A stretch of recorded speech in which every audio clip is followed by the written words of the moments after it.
Hey guys, welcome to our last episode of SMTV for 2025. Congratulations on finishing AP exam. We are in the home stretch, so keep pushing. We're almost done. We have a few quick announcements and we've put together a few special segments as our final episode special, so let's check them out.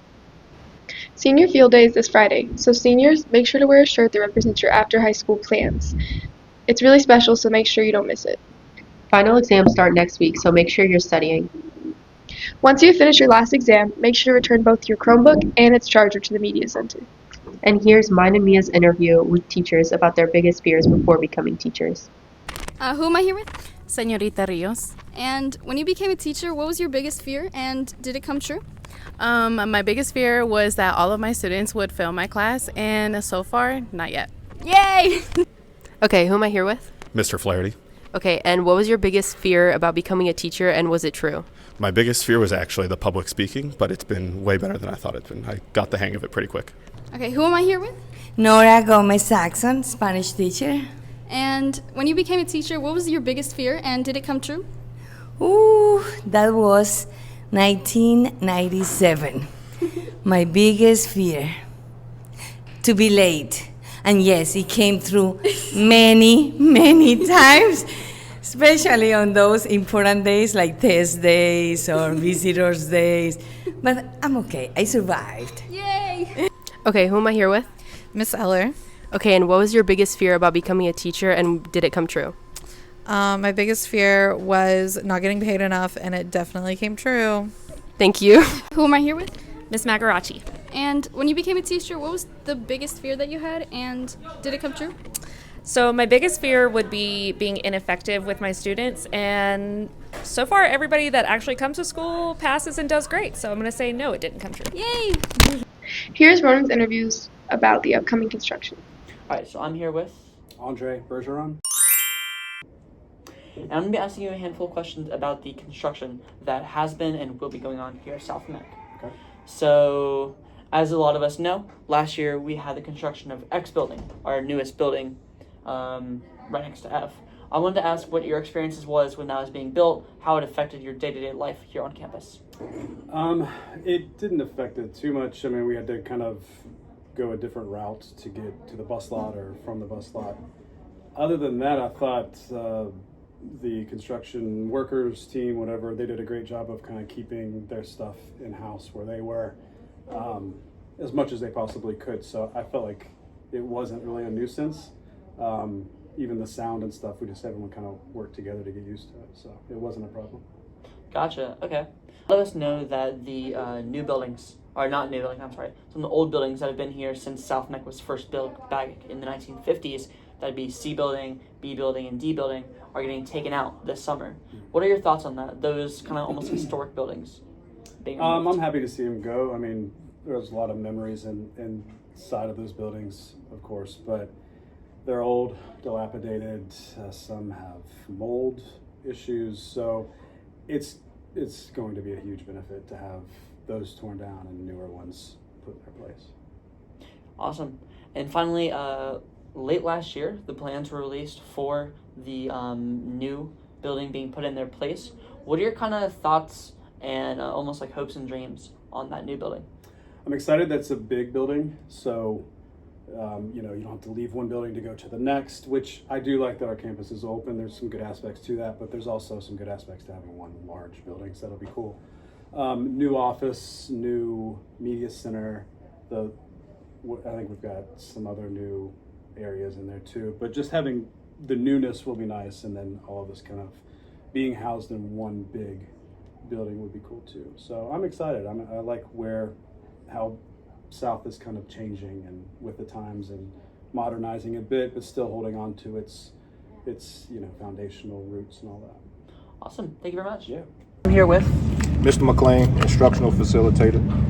So first off, last year when X building was being first built, how did it kind of affect your day-to-day life, all the construction? While it was being built, it really didn't affect me that much. I want to say very little at all, because I was in C building basement, and so while all the construction was going on, it didn't affect me at all. So none. Gotcha. Okay.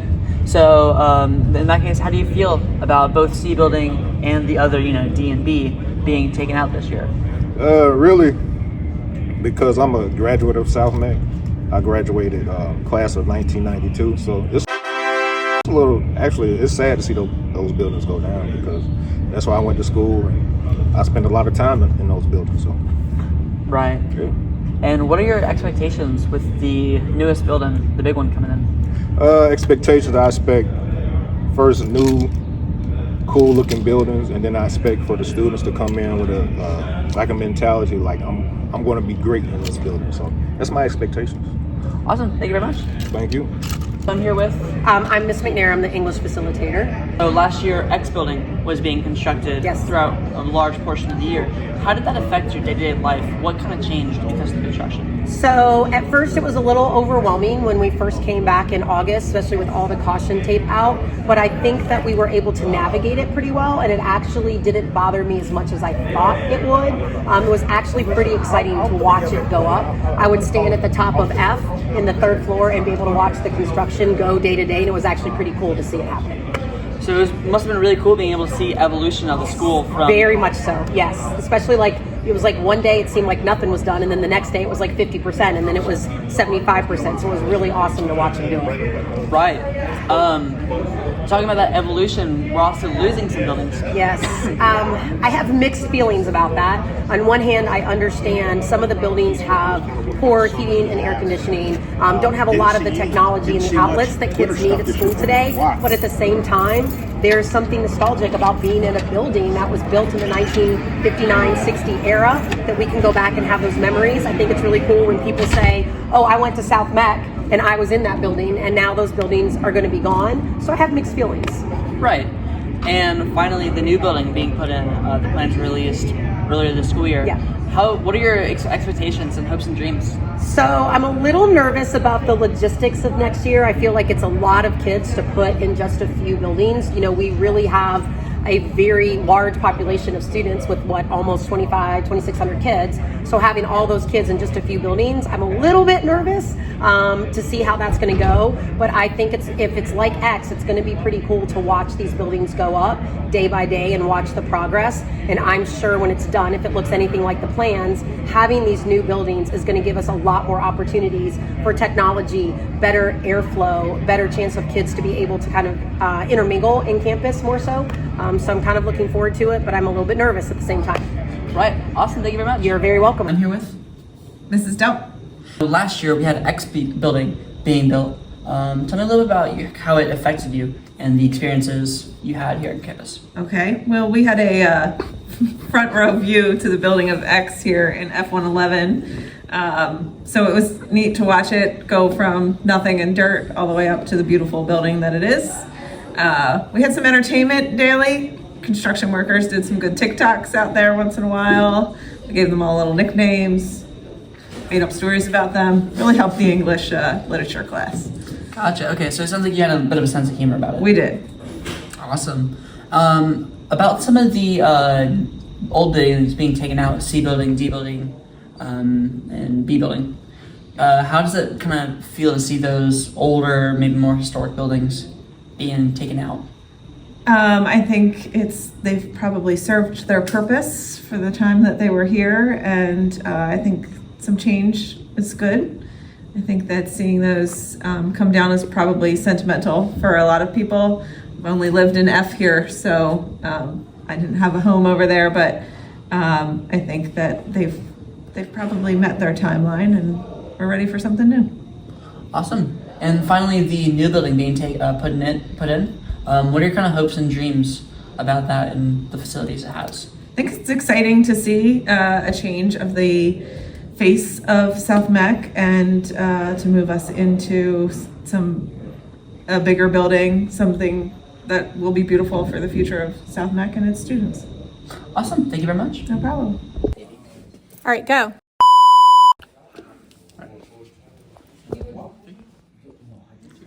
Oh, it's blurry. All right, so I'm here with Miss Kennedy.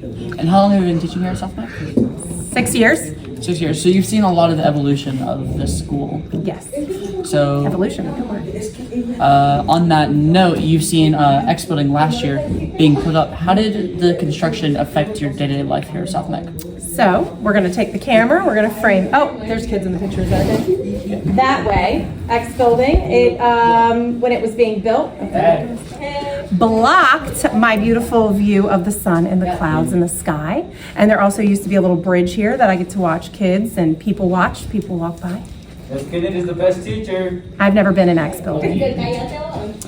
Gotcha. So not much of a like day-to-day change, but We can little things see here now. and there. We have a pretty view. Gotcha. So for the buildings being taken out, that's gonna be C, B, D, and K. What are your thoughts on seeing these kind of more historic buildings that have been here a long time being taken out? I think it's good because we deserve fresher facelifts and newer buildings, but I think it's going to cause a little bit of uncomfort for teachers next year because we're going to have to float. Gotcha. You'll float too. You don't get that? No, it was an it reference. Yes. Oh my goodness. Okay. I'm just so laughable. And finally, the new building being built in those buildings' place. The plans were released back in, I believe, November. What are your thoughts and kind of your hopes and dreams on this new building being put in? I actually haven't looked at the plans, so I hope that the teachers that get to use the building enjoy their space and their new boards and desks and stuff. Awesome, thank you very much. All right. Did you hit record? Are you still recording? All right, I'm here with Kaden. Awesome. And you're a junior? Yes, sir. Awesome. So first off, we have the X Building. What was your experiences last year? How did it affect your day-to-day life, seeing it come up? I thought it was really interesting. I mean, they had, you saw it go from just nothing where they had just like the basics, the foundations and stuff like that. And then now it's here, a really nice building. Bathrooms are great. It's clean, taken care of, unlike some of these other buildings, so it's nice to see. So speaking of some of these other buildings, we have C Building, D Building, and B Building being taken out. And K Building. And K Building. Yeah. How does it feel seeing these kind of historic buildings that have been here since the 1950s being taken out? Well, I've had classes in all of them. And while I do have some good memories and bad memories in them, I think it's time for them to go. They've had their issues. They're old. They've got some health concerns, which is part of the reason they're taking it out because of asbestos and things like that. So they want to make sure that that's taken care of and controlled properly. And with these new buildings, it's less toxic for civilians and more students and teachers and stuff. Of course. And finally, the plans for the new building being put in were released earlier this school year. Yeah. What are your kind of hopes and dreams and expectations for this new building? I personally won't get to see it unless I come back, but I hope it's a great replacement for the current buildings that are being removed. You've got a lot of shoes you have to fill, because these buildings have been around for a long time, and you have a lot of classrooms that you need to, kind of rebuild and reestablish because you're removing so many of the other ones. Right. So hopefully nice, very similar to XFO. They're all really nice buildings, and if we can keep that up with the new building and, kind of reestablish the South Neck buildings as a whole and kind of how it's seen by the public. Awesome. Thank you very much. Here's Jackson, Lila's, and Addie's interviews about the upcoming construction and how it'll impact Sabre Sports. I'm here with Coach Gillum. He does multiple sports at South Neck. What do you think? How are you going to encourage the kids to come out and compete in sports when we don't have the fields next year? I always try to keep the main thing. Don't really worry about the circumstances. Just thrive and overcome whatever might come at us, and I think that'll help us better at competition overall. That sounds great. Okay, I'm here with Coach Hoop, and he's the baseball coach. And I was wondering, what are the long-term and short-term effects for the baseball team going to be of the demolition and stuff that's going on right now? Yeah, the new construction with the new school is going to impact baseball and softball. They are here in July, going to be tearing the baseball field down as it currently sits, moving it kind of over where softball is. Softball is going to kind of go over where baseball is. The new traffic pattern is going to go around it. So they had to kind of implode the whole thing, demolition, new start to finish. So hopefully they get started on time. They've told us we should probably be back in on the baseball field in October of 2026. So next season, baseball and softball are going to have to play off-site currently using Waddell as our practice facility. Perfect. Thank you so much. Okay, I'm here with AD Nick Gleason, and I was wondering what's happening to our athletic facilities. So our athletic facilities next year is getting it's getting redone. Our stadium field is getting turfed. There'll be 2 additional lanes added to the track to make it 8 lanes, which will allow us to finally host some track meets here. Our baseball and softball fields are getting reorganized to different locations, and so our softball field will now be home plate will kind of be where the pitcher's mound is on baseball field and be going back out. Baseball field will kind of now be over where the lacrosse practice field, and then going back towards the tennis courts, like the school area. Both of those fields will be fully turfed, both infield and outfield. Our upper practice field, once construction is completed on everything, will also be turfed. So there's a lot of changes that are going on within the thing, and kind of the reason why is kind of help orient the softball field, because as the field is right now, the sun sets into the batter's box, and you kind of want the sun setting kind of at third base, right field area, so that's kind of helping out. But then also softball is going to be able to have lights, which would then allow us to have some night games, as well as the irrigation system. So it'd allow us as South Mech, an opportunity to host conference track meets, regional track meets, as well as conference tournaments for both baseball and softball. Something that, especially in softball, that we haven't been able to do here due to the lighting situation. But other than the stands, within the stadium part, the bleachers and all the buildings are going to remain. They're just getting redone on the inside and kind of upgraded on the inside of it. We're hoping that our speaker system in the stadium is going to be able to get adjusted to where the speakers pronounce towards the field instead of up and towards the bleachers, so you'll be able to hear the music and announcers on the field a little bit better than you are currently. And then with the new building that's coming in, we're getting 2 gyms. A bigger gym that'll kind of seat almost 1,500 within the gym, and then we'll have a smaller auxiliary gym right next door to that as well. That's great. And what do you think the impacts are going to be in terms of current fall teams for next year, short term? Short term wise, it's going to be a struggle for everybody, but I think we can use that to our benefit, and kind of make it to where it doesn't matter where we play.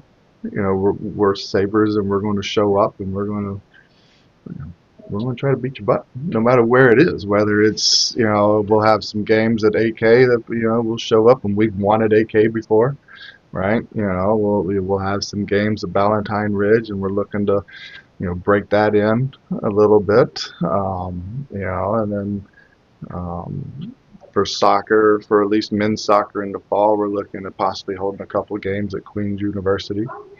Football will hold a game at AK, we'll hold a game at Ballantyne Ridge, and then we're working on a special location for that Myers Park game, which will be October 30th, that Thursday before Halloween. So can't go too much into that, but it's going to be something special. Is it going to be a struggle? Absolutely, it's going to be a struggle on everybody. Myself, our coaches, our parents, our fans, our athletes.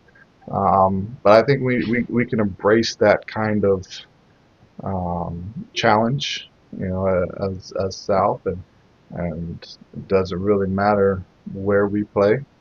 I think we play pretty well on the road at times, but we can. I know football coach Evans has the road warriors kind of mentality. It doesn't matter where we play, where we show up. It could be in a gravel lot, and we're still going to put our best foot forward and try to beat you up a little bit. And final question, how do you think Sabres can come out and support their teams if they're not necessarily at home? Just showing up. The booster passes are still going to be there, right? And no matter where we're at, whatever location we're going to be at, whether it is AK, Waddell, Valentine Ridge, or wherever, if you purchase your booster passes are going to be accepted at those locations. And we can we may not just have one home location. We'll have the entire south end as our home location, right? So just continue being supportive. I know there's going to be some things, but the good thing is also, our gym, we're never going to lose our gym, right? So our volleyball will always be on campus, basketball will always be on campus, wrestling will always be on campus, so there's still that atmosphere that, our home that we have, that we can make anything our home. And I know you look 2 years ago, our men's soccer team went on the road for 6 straight weeks or straight games, and it didn't matter where they played and who they played, they still won. So I think we can have, if we have that kind of mentality, doesn't matter where we're at, what we're doing, we're still going to show up and support whichever team's on the field, right, or on the track per se, or wherever. But yeah, just continue showing up and displaying that Sabre pride, and really show all of Charlotte what South is really all about. Thank you so much. So who am I here with? Colby, Luke, Judy. All right, so as a senior, what would you say is your biggest piece of advice for underclassmen? That's actually a great question. Honestly, just stay true to yourself, because you have some sort of internal compass that's leading you in the right direction. And if you ever feel lost, just ask yourself, what would I do, and do that thing. Yeah. Yeah, that's really nice. Yeah, good answer. Thank you so much. Okay, so who am I here with? Mia. So as a senior, what would you say is your biggest advice for underclassmen? Take your freshman year seriously and do all the work. Maybe annoying, but you got to do it. Yep, great advice. Thank you so much. So who am I here with? Nathaniel Salim. All right, so as a senior, what is your biggest advice for underclassmen? I'd say talk to your counselors, and pretty often. Like once a month, talk to your counselors. Yep, lots of college decisions. Yep. Mhm. Thank you so much. Okay, so who am I here with? Lena Shin. All right, so as a senior, what is your biggest advice for underclassmen? There's a lot of things that I could say, but I think the main thing is take advantage of your resources. Not just you're not going to be in high school the whole time. Try to make friends and take advantage of where you are and the place you're in life. But also practically, especially when you become an upperclassman, there's a lot of stuff you can miss, with emails and with announcements, things like that. There's a lot of stuff that I didn't even find out existed until I was an upperclassman. So I think just utilize your resources and try to make sure you stay informed and updated. Yeah. But kind of just really start paying more attention, because I think it's easy to kind of just do whatever you want and have fun in the beginning, which is fine. But I think, I don't know, be more aware, I guess, when you become an upperclassman. That makes total sense. Things are more serious. I really appreciate it. Thank you. No problem. Congratulations to all of you for finishing another year, and congrats to all our grads. Go do great things. Thank you all for supporting SMTV this year, and we'll be back next year. Follow Sabres!